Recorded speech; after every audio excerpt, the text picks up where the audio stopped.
City, ICE targets sanctuary cities like Malibu, arresting criminal immigrants.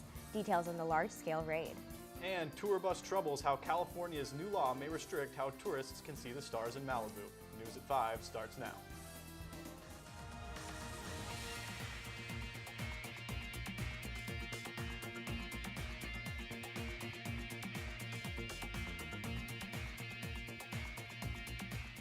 News, weather, and sports.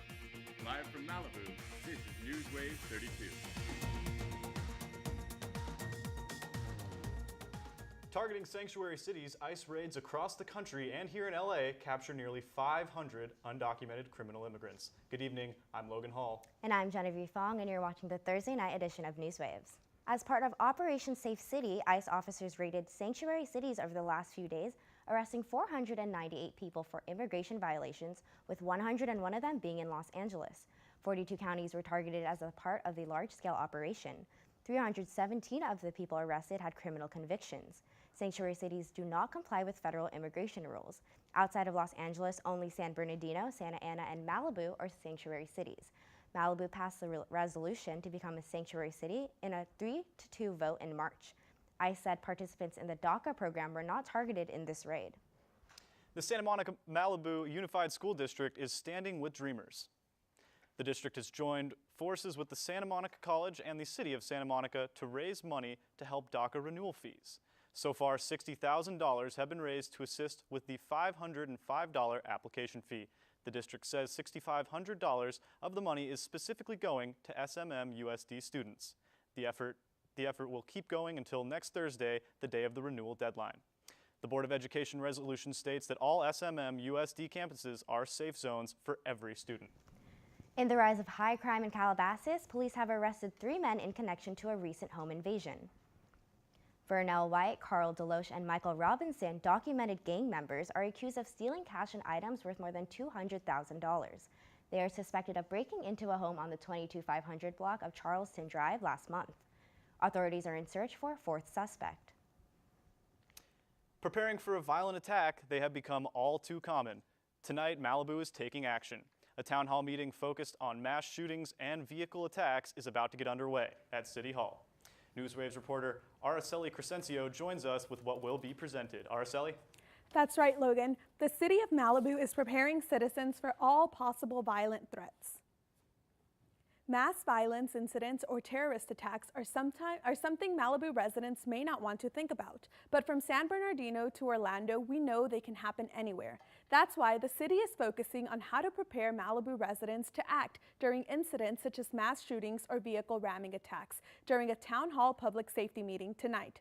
Public safety manager Susan Duenas says she wants Malibu residents to be prepared for anything. Well, my goal for the whole series is to provide information to empower people to be able to better protect themselves and to learn how to respond, which hopefully will keep everybody safer. The meeting is about to get underway at City Hall. It starts at 7 p.m. in the council chambers. The event will feature speakers from the Los Angeles County Sheriff's and Fire Departments, as well as Susan Duenas. The next topic that will be discussed at a public safety meeting in Malibu is one on all of our minds: earthquakes. Back to you, Jennevieve. Thank you, Araceli. Things on PCH are about to slow down.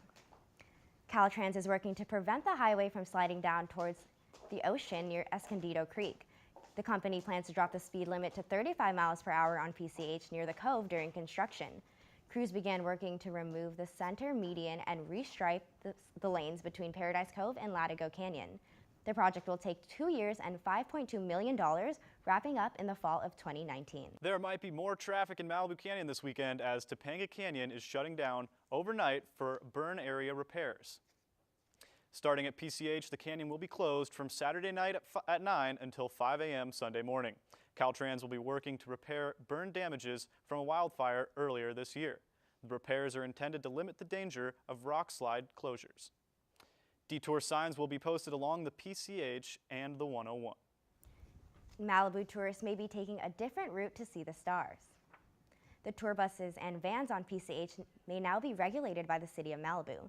Governor Jerry Brown recently signed legislation so that cities can restrict the routes or streets used by these buses. There have been recent complaints about traffic and noise from the tourist attractions.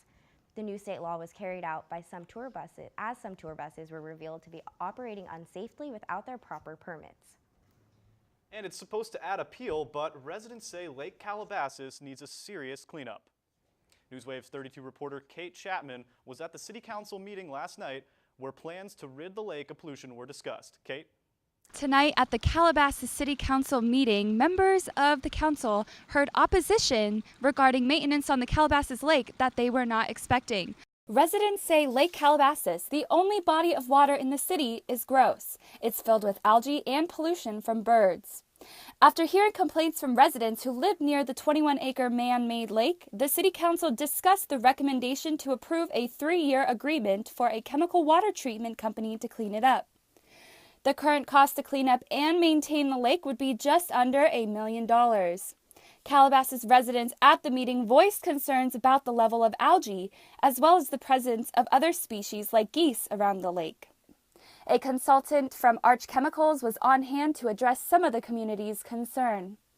We do clean the lake twice a day. We go around with a net and we remove any type of leaves, debris, any type of floating material that is there.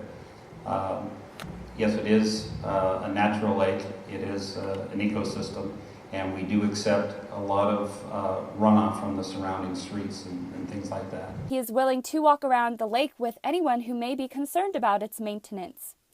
This Y-shaped lake was created in the late 1960s. Boating and fishing are permitted on it, but only for members of the Homeowners Association. The Calabasas City Council will revisit the budget for maintaining the lake at its next meeting. Reporting from Calabasas City Hall for NewsWaves Channel 32, I'm Catherine Chapman.